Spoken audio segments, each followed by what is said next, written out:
ನಮಸ್ಕಾರ ಸ್ನೇಹಿತರೆ. ಭಾರತವು ಪ್ರತಿ ವರ್ಷ ಉತ್ಪಾದಿಸುವ ಇಂಜಿನಿಯರ್ಗಳ ಸಂಖ್ಯೆ ಸ್ವಿಟ್ಜರ್ಲ್ಯಾಂಡ್ ದೇಶದ ಒಟ್ಟು ಜನಸಂಖ್ಯೆಗಿಂತಲೂ ಹೆಚ್ಚು ಎಂದು ಹೇಳಲಾಗ್ತದೆ.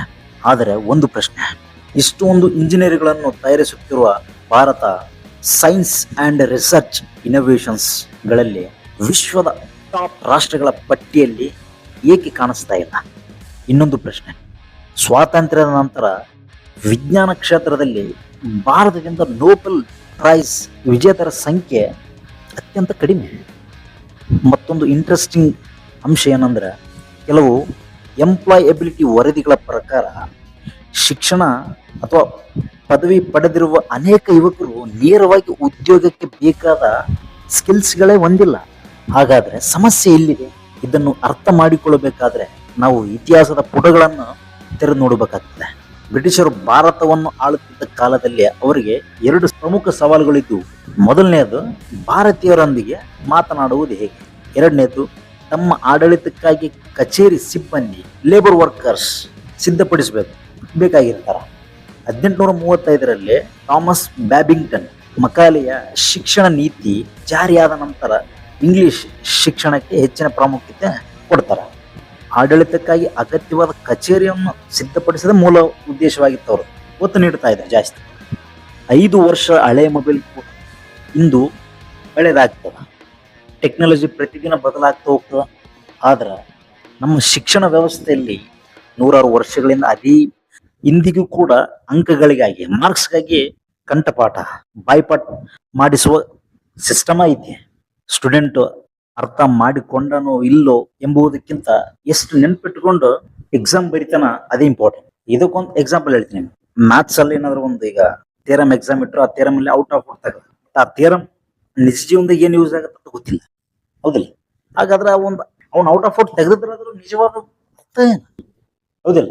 ಈಗ ಹೇಳ್ತಾರ, ನಿನಗೆ ಹಿಸ್ಟ್ರಿ ಗೊತ್ತಿರ್ಬೇಕು, ಆ ಪ್ರತಿಯೊಂದು ಅಕ್ಬರ್ ಬಂದ, ಅವ್ನು ಬಂದ, ಇವನ್ ಬಂದ, ದಂಡೆತ್ತಿ ಬಂದರು, ಹೋರಾಟಗಳು ನಡೆದು, ಚಳುವಳಿ ನಡೆದು, ಇವೆಲ್ಲ ಪ್ರತಿಯೊಂದು ಹೆಸರನ್ನ ಬಾಯ್ಪಾಠ ಮಾಡುವುದೇ ಎಕ್ಸಾಮ್ಗಾಗಿ.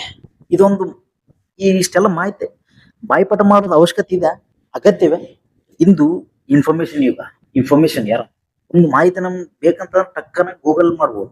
ಹಾಗಿರುವಾಗ ಇಷ್ಟೆಲ್ಲ ಅವಶ್ಯಕತೆ ಇಲ್ಲ. ಶಿಕ್ಷಣದ ಗುರಿ ಮಾಹಿತಿ ರಟ್ಟಾಬಾಜಿ ಮಾಡೋದಲ್ಲ, ನೆನಪಿಟ್ಟುಕೊಳ್ಳುವುದಲ್ಲ, ಮಾಹಿತಿಯನ್ನ ಸರಿಯಾಗಿ ಬಳಸುವ ಕೆಪಬಿಲಿಟಿ ಬೆಳೆಸುವುದಷ್ಟೇ.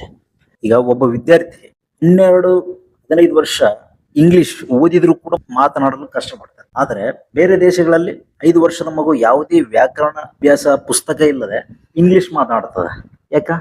ಏಕೆಂದ್ರೆ ಅದಕ್ಕೆ ಭಾಷೆಯ ವಾತಾವರಣ ಅಲ್ಲಿ ಸಿಗ್ತದೆ, ಎನ್ವೈರನ್ಮೆಂಟ್. ಅಲ್ಲಿ ನಿಜವಾದ ಕಲಿಕೆ ಸಿಗ್ತದೆ.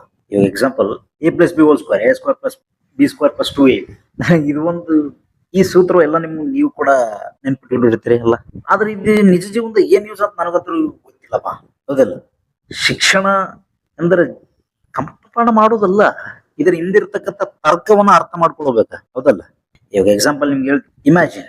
ಇವಾಗ ನೋಡ್ರಿ, ಕಾಡಲ್ಲಿ ಸಿಂಹ, ಆನೆ, ಹಾವು, ಮೀನು, ಕೋತಿ ಇವೆಲ್ಲ ಪ್ರಾಣಿಗಳನ್ನು ಒಂದೇ ಸಾಲಿನಲ್ಲಿ ನಿಲ್ಲಿಸಿ ಮರ ಹತ್ತಿರ ಅಂತಂದ್ರ ಇದು ನಿಮ್ಗೆ ಕರೆಕ್ಟ್ ಅನ್ಸುತ್ತಾ? ಪ್ರತಿಯೊಬ್ಬರ ಕೆಪಬಿಲಿಟಿ ಡಿಫ್ರೆಂಟ್, ಟ್ಯಾಲೆಂಟ್ ಡಿಫ್ರೆಂಟ್, ಹೌದಲ್ಲ? ಇನ್ನೊಂದು ಇಂಟ್ರೆಸ್ಟಿಂಗ್ ಏನು ಗೊತ್ತಾ ನಿಮ್ಗ? ಮಹಾಭಾರತದಲ್ಲಿ ದ್ರೋಣಾಚಾರ್ಯರು ಎಲ್ಲಾ ಪಾಂಡವರಿಗೆ ಒಂದೇ ರೀತಿ ತರಬೇತಿ ನೀಡಲಿಲ್ಲ. ಅರ್ಜುನಿಗೆ ಬಿಲ್ ವಿದ್ಯೆ ಕಲಿಸಿದ್ರೆ ಭೀಮನಿಗೆ ಗದ ಯುದ್ಧ ಹೇಳ್ಕೊಡ್ತಾ ಇದ್ರು, ಹೌದಿಲ್ಲ? ಯಾರ್ಯಾರಿಗೆ ಯಾವ್ಯಾವ ಸ್ಕಿಲ್ಸ್ ಇರ್ತದ ಆ ಒಂದು ಸ್ಕಿಲ್ಸ್ ನ ಗುರ್ತಿಸಿ ಬೆಳೆಸ್ಬೇಕಲ್ಲ. ಆದ್ರೆ ಇಂದು ಎಲ್ಲಾ ವಿದ್ಯಾರ್ಥಿಗಳು ಒಂದೇ ಸಿಲೆಬಸ್, ಎಕ್ಸಾಮ್ಸ್, ರಿಸಲ್ಟ್. ಇಂದಿಗೂ ಕೂಡ ನಮ್ಮ ಮನೆಯಲ್ಲಿ ನಿಮ್ಮ ಮನೆಯಲ್ಲಿ ಆಗಲಿ ಒಂದೇ ಮಾತು ಕೇಳಿ ಬರ್ತಾರೆ, ಡಾಕ್ಟರ್ ಆಗು, ಇಂಜಿನಿಯರ್ ಆಗು, ಇಲ್ಲ ಅಥವಾ ಕಾಂಪಿಟೇಟಿವ್ ಎಕ್ಸಾಮ್ಸ್ ಬರೋದು, ಸರ್ಕಾರಿ ಜಾಬ್ ತಗೋದು. ಬೇಜನ್ ಕರಿಯರ್ ಆಪ್ಷನ್ಸ್ ಕೂಡ ಇದಾವಂತ. ಆರ್ಟಿಸ್ಟ್ ಆಗು, sports man, business man, graphic designer ಆಗು, ಕಂಟೆಂಟ್ ಕ್ರಿಯೇಟರ್ ಆಗು, ಫಿಲ್ಮ್ ಡೈರೆಕ್ಟರ್ ಆಗು, ಸೈಂಟಿಸ್ಟ್ ಆಗು. ಇಷ್ಟು ಕನಸುಗಳಿಗೆ ಎಷ್ಟು ಮನೆಯಲ್ಲಿ ಪ್ರೋತ್ಸಾಹ ಸಿಗ್ತದಂತ ನೀವೇ ಹೇಳ್ರಿ. ಸಿಗೋದು ಕಡಿಮೆ, ಹೌದಲ್ಲ?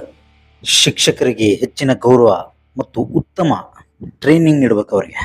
ಯಾಕಂತಂದ್ರೆ ಒಂದು ದೇಶದ ಭವಿಷ್ಯ ತರಗತಿ ಕೊಠಡಿಯಲ್ಲಿ ನಿರ್ಮಾಣ ಆಗ್ತಾ ಇರ್ತದ. ಆದ್ದರಿಂದ ಶಿಕ್ಷಕರನ್ನು ಕೇವಲ ಉದ್ಯೋಗಿಗಳಂತಲ್ಲ, ನೇಷನ್ ಬಿಲ್ಡಿಂಗ್ ಪಿಲ್ಲರ್ಸ್ ಅವರು. ಅದರ ಜೊತೆಗೆ ವಿದ್ಯಾರ್ಥಿಗಳಿಗೂ ಮೇನ್ ರೆಸ್ಪಾನ್ಸಿಬಿಲಿಟಿ ಕೂಡ ಐತೆ. ಇಂದು ನಾಲೆಜ್ ಕೇವಲ ಶಾಲೆಯ ಒಂದು 4 ಗೋಡೆಗಳ ಮಧ್ಯೆ ಸೀಮಿತ ಆಗಿಲ್ಲ. ಮೊಬೈಲ್ ಫೋನ್ನಲ್ಲೇ ಜಗತ್ತಿನ ಫಸ್ಟ್ ಕ್ಲಾಸ್ ಲೆಸನ್ಸ್ಗಳು ಸಿಗ್ತಾವ. ನೀವು ಸ್ಕಿಲ್ಸ್ನ ಕಲಿಬೋದು, ಹೊಸ ಭಾಷೆಗಳನ್ನು ಕಲಿಬೋದು, ಅದರ ಜೊತೆಗೆ ಬಿಸ್ನೆಸ್ ಹೇಗೆ ಆರಂಭಿಸಬೇಕು, ಸ್ಟಾರ್ಟ್ಅಪ್ ಹೇಗೆ ಸ್ಟಾರ್ಟ್ ಮಾಡಬೇಕು ಅದನ್ನು ಕಲಿಬೋದು. ಆದ್ದರಿಂದ ಕುಂಟು ನೆಪಗಳು ಹೇಳೋ ಹಾಗಿಲ್ಲ. ನಮ್ಮ ಶಾಲೆ ಕಾಲೇಜು ಹೇಳ್ಕೊಡ್ಲಿಲ್ಲ, ಕಲಿಸ್ಲಿಲ್ಲ ಕಾರಣಗಳು ಇಂದು ಹೇಳಕ್ ಹೋಗ್ಬಾರ್ದು. ಕಲಿಯುವ ಮನಸ್ಸಿದ್ರೆ ಅವಕಾಶಗಳು ಹಿಂದೆಗಿಂತ ಇವತ್ತೇ ಆಕ್ಚುಲಿ ಜಾಸ್ತಿ ಇರೋದು. ಕೊನೆಯದಾಗಿ ನಮ್ಮ ಎಜುಕೇಶನ್ ಸಿಸ್ಟಮ್ ಗುರಿ ಕೇವಲ ಉದ್ಯೋಗ ಹುಡುಕುವ ಯುವಕರನ್ನು ಸೃಷ್ಟಿಸುವುದಲ್ಲ, ಉದ್ಯೋಗ ಸೃಷ್ಟಿಸುವ ಯುವಕರನ್ನು ರೂಪಿಸಬೇಕು. ಆದೇಶ ಪಾಲಿಸುವವರಲ್ಲ, ಲೀಡರ್ ಹುಟ್ಟು ಹಾಕುವ ಸಿಸ್ಟಮ್ ಬೇಕು. ಏಕೆಂದ್ರೆ ಒಂದು ದೇಶದ ಭವಿಷ್ಯ ಅದರ ಕಟ್ಟಡಗಳಿಂದಲ್ಲ, ಅದರ ಶಿಕ್ಷಣದಿಂದ ನಿರ್ಧಾರವಾಗ್ತದ. ಶಿಕ್ಷಣ ಬದಲಾದ್ರೆ ವ್ಯಕ್ತಿ ಬದಲಾಗ್ತಾನೆ, ವ್ಯಕ್ತಿ ಬದಲಾದ್ರೆ ಒಂದು ಸಮಾಜ ಬದಲಾಗ್ತದೆ, ಸಮಾಜ ಬದಲಾದ್ರೆ ದೇಶ ಬದಲಾಗ್ತದೆ. ಈ ರೀತಿಯ ಚಿಂತನಾತ್ಮಕ ಡಾಕ್ಯುಮೆಂಟ್ರಿಗಳು ನಿಮಗೆ ಇಷ್ಟವಾದರೆ ವಿಡಿಯೋನ ಲೈಕ್ ಮಾಡಿ, ನಿಮ್ಮ ಅಭಿಪ್ರಾಯವನ್ನು ಕಮೆಂಟ್ನಲ್ಲಿ ತಿಳಿಸಿ ಮತ್ತು ಚಾನಲ್ಗೆ ಸಬ್ಸ್ಕ್ರೈಬ್ ಮಾಡಿ. ಮತ್ತೆ ಭೇಟಿಯಾಗೋಣ ಮತ್ತೊಂದು ಸತ್ಯದ ಹುಡುಕಾಟದಲ್ಲಿ.